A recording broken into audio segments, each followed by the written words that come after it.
Кога сме веќе кај родово базираното насилство во земјава, имав дека неколку работи што сакам да ги прочитам, да направиме муабет за ова. Вика, Amnesty International во најновиот годишен извештај во делот за Северна Македонија упатува загриженост поради неказнивоста, говорот на омраза и дискриминацијата на жените, ромите и ЛГБТ лицата. Значи, ние сме доста назад во ова поле и вели дека во април владата го скратила финансирањето на невладините организации за повеќе од пола милион евра, загрозувајќи ја нивната можност за испорака на основни услуги, наведуваат од Amnesty International. И уште една работа, Amnesty International и забележува на владата дека не успеала целосно да ги спроведе препораките од невладините организации за заштита на жените и децата кои бегаат од домашно насилство. Мислам дека домашното насилство кај нас, особено пошто живееме во една таква патриархално општество, е многу застапено, нормализирано дури, тоа е проблемот. Многу ретко се пријавува, а и кога ќе се пријави, мислам дека многу баш не се казнува. Значи, јас имам личност од мојата потесно обкружување, која што поменуваше низ родово базирано насилство, семејно насилство, меѓутоа никогаш не пријави, затоа што онака муабетот беше, ако пријавам, ќе стане уште полоше. Нема да направат ништо во врска со ситуацијата, нема да направат ништо, а он уште повеќе ќе се наљути зошто сум пријавила. И ќе биде полоше. Значи, дури и да сакаш да пријавиш, и да имаш храброст да пријавиш, џабе ти е на некој начин. Сега замисли го мајндсетот каде што знаеме во каква држава живееме и особено во кој сектор е нефункционална и каде потфрла. И сега замисли личност која што тоа го знае и сепак се наоѓа во толку страшна ситуација што иако знаеш дека немаат заштита соодветно или дека полицајецот кој што ќе пријавиш насилство ќе те осуди, пошто нели тоа е нормално така го направиме, замисли ти во каква страшна ситуација треба да се најдеш да собереш храброст тоа го направиш. Знаејќи од старт дека можеби ќе ти биде пострашно. Пошто колку 2% пријавуваат од најсериозните форми на насилство. Тоа е страшна бројка. 2% од... И тоа што, пошто ние сега, нели, сакаме да ги дефинираме работите, што дефинираме, колку години треба да се случува, колку треба да биде сериозно, за да, пошто, нели, имаш сериозно и несериозно. Што е несериозно? Шамар еден е несериозно?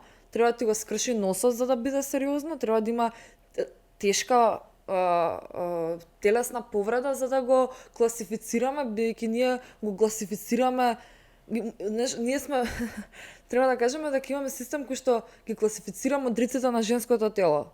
Значи, колку модрици повеќе, така ние можеме да кажеме, а сега случајот е подобро изграден. Значи, тоа е може да преземеме нешто. А постоја ситуации, значи, да не зборим, психолошко насилство, тоа е веќе научна фантастика дека постои. Пошто нели, ние сме сите криваме што користам иронија, тоа гневот излегува од мене, извини.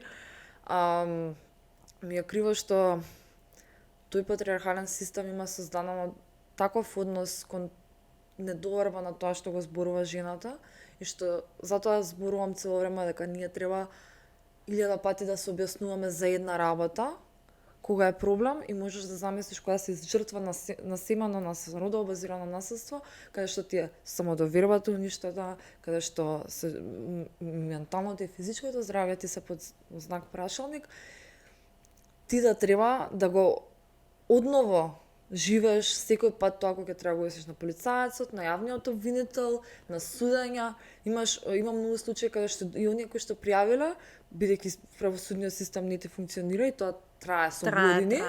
И ти треба, има луѓе кои што, жени кои што се откажале од процесот бидејќи не можеле едноставно одново и одново да го преживуваат. Во моментот кривичниот законник треба да донесе одредени измени за да се во склад со Истанбулската конвенција. Дека не е поентата да се направат одредени промени за поголемите или посериозните работи, туку треба јасно и конкретно и да биде напишано, да не се остави на толкување што значи демнење, што да се криминализира како кривично дело, не само демнењето, него општо сите форми на родово базирано насилство, да се внесе концептот на род и односно жртва на родово базирано насилство. Тие работи не се само, мислам, ако ние сакаме да зборуваме за еднаквост, мораме да започнеме од сериозните проблеми во нашето општество кои што директно ти викаат дека самиот систем правосуден не го третира родово базираното како што треба. Прво, не е директно во склад со препораките кои што патем сме ги подпишале, баш тоа, нели се што гледавме дека во 2011 7 години било потребно да се ратификува договорот од кога е подпишан. Мислам, за жал имаше земји кои што го немаат се уште подпишан, например Велика Британија нема подпишана Истанбулската конвенција. Ама еве ние како земја сме го направиле тој исчекор, не е доволно само подпишувањето или само декларативно зборување за родово базирано насилство или не за насилство врз жените во политика. Океј, што значи тоа? Што значи тоа за политичките партии? Како внатре тоа ќе го решаваат? Како они системот до сега на функционирање кој што директно ги дискриминира жените и во политика, и во јавната сфера, и во домот, како тој дел ние ќе го решиме наспроти сите кампањи, наспроти сите декларативни, символични моменти, што јас мислам, колку да зборам со цинизам, да, тие работи се потребни бидејќи го менуваат наративот и воедно придонесуваат до едукација. Ама ние треба да се занимаваме со што потоа и со како тоа да го направиме. Да. Значи не може без кривичен законник кој што ти вика дека кривичен законник кој што вика ова е кривично дело, ние не може да зборуваме понатаму бидејќи самите жени кои што се жртви на семејно насилство, односно на родово базирано насилство, и сега кој што е жртва, ќе се каже извини, ова не спаѓа во списокот на работи. Затоа што многу често не ни знаеш, се уште за жал на почетокот не си сигурен дека тоа што се случува не е во ред, бидејќи не учат дека тоа не е во ред. Мислам дека и самата полиција и луѓето на кои што ти треба да отидеш и да им кажеш што се случило и кои што треба да бидат тука да те заштитат, мислам дека они се еден од поголемиот проблем. Затоа што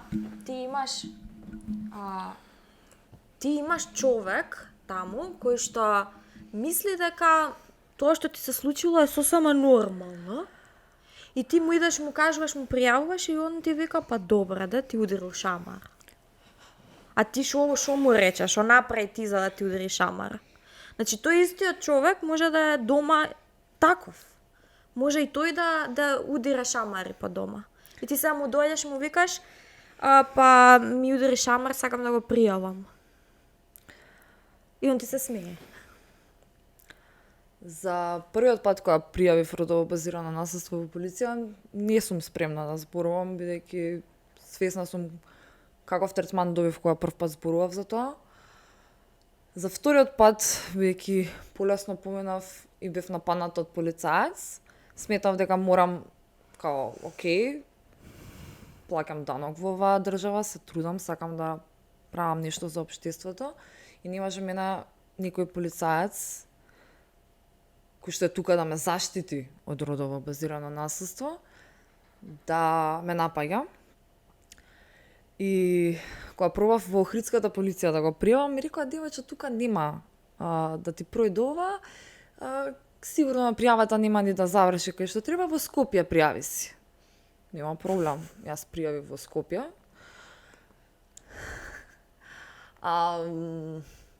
Писмото што го добив како одговор на мојата пријава, што патам лесна повреда, беше такво релативизирање на тоа што ми се случи. Беше такво оправдување на тоа што ми се случи, дека они го штителе јавниот ред од мене, и дека јас кога сум била во Охрид да пријавам сум била поспана и дека тоа претпоставува дека јас сум била под некои дејства вечерта кога тоа се случило. Единствената причина зашто јас се охрабрив доволно да го пријавам тоа, освен што као буквално една личност која што баш директно се занимава со човекови права беше таму и ми помогна и се соодветно разговарав и со него. Другата причина беше бидејќи не бев воопшто алкохол таа вечер, сигам знаеш што сега баш заради тоа нема зашо да ми се фатат или како ми се фатат, затоа што за жал свесна сум дека тоа е системот кој што живееме. Као решив да ја пријавам и уште ми се имам вкус на гадење која као ќе ми текна на писмото бидејќи читаш како некој чиновник или чиновничка да бидам родово сензитивна во некоја институција седи и пријавата која што ти директно си рекол, окей, ова ми го направи тој од таа и таа единица, ве молам најдете го, не го знам си име и презиме, еве ви слика, пошто истапа и малолетник истата вечер, ама малолетникот му беше страв да пријави. И сега седи некој чиновник во некоја канцеларија и типка и го буквално онака секое човеково достоинство кое што патам човеково право, ти го напаѓа затоа што они мораат, знаеш, полицајците не тепаат. Ние немаме полициска бруталност. Ние немаме луѓе кои што умреле од полициска бруталност во оваа земја. Ние немаме студенти кои што беа тепани во читална, бидејќи истите тие полицајци се таму. Истите тие полицајци не се променети, никој не одговараше соодветно за тоа што се случи во читалната и во сите други инстанци. Да. При тоа, јас сум привилегирана девојка од Скопје, со високо образование и се останато, со системна поддршка, со психолошка поддршка и сите тие работи кои што јас се уште имам онака страф и проблем кога ќе видам полицаец, бидејќи сум свесна за нивната способност и која е на крајот од денот ќе звучам нивната природа, бидејќи ако они мене за мојата природа како жена и на нормална можат да ме стават во еден кош, можеме и ние исто тоа го правиме. Дали на долг рок тоа е добро, искрено не ме гаѓа бидејќи јас не верувам во никаква соодветна реформа во полицијата. Ама верувам дека може да направиме подобар правен систем без разлика на тоа што сум свесна за колку е нефункционален. Да.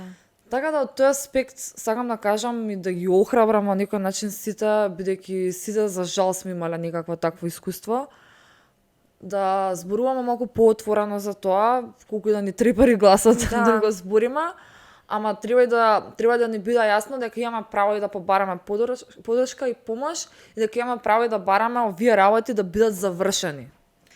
Да, и едноставно баш тоа што не се казнува остава простор тоа да се повторува и повторува. Како на пример со јавна соба што се случи кога беше 2019-та. Никој не одговараше за тоа, ништо не се случи.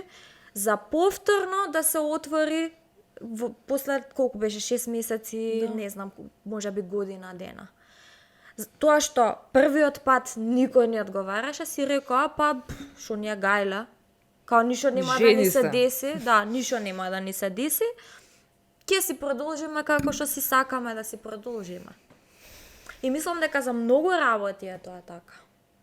Да, кога во градинка некој момче ќе плесна некоја девојче или ќе удри или ќе потегна за коса, ние не викам дека ти треба травма напреш некоја 3-годишно дете и зашо тоа го направил, него не седнеме и разговараме зашо е тоа добро. Значи, ми се има случајна ситуација, ова мислам апсурдно, ова ќе го кажам и ќе стане онака хаштаг не се десило. Седеме со девојка која што многу ја почитувам и која што стварно препаметна и прекул и као работи баш во сектор со човекови права и сакавме да направиме некаква кампања за родово базирано насилство.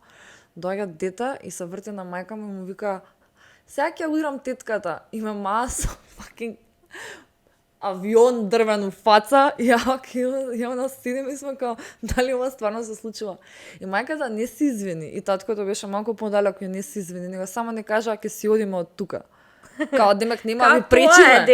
Нема да ви, да, или нема да ви пречиме, као, не, извини се, искара го, знаеш, Кажи му дека не е окей најавува тоа. дека ќе удри рандом тетката, што не сум тетка пата, ќе удри рандом тетката, ти најавува и ти си као седиш од страна и си во ред со тоа. Мислам, не е поентата со наследство да го спречиме наследството. Да, не треба сега да го истепа она на лице место Да, и слично, ама не сакам треба да да му каже не е окей тоа. Ама не сакам да идам на часови за самоодбрана, за да се чувствувам посигурно. Да. Знаеш, јас свесна сум дека нема кој да ме заштити, мислам, да, имам пријатели, партнер, сето тоа, ама ние треба да сме свесни дека заштитата на крајот од денот останува сами на нас. Кога немам систем кој што ме штити, да, јас ќе идам на часови за самоодбрана, ама дали тоа треба да биде нормален однос? Сам на полден здидам, ме разбираш? Зошто тогаш да. Зошто тогаш постои полиција ако не ме штити, ако треба јас самата да се штитам?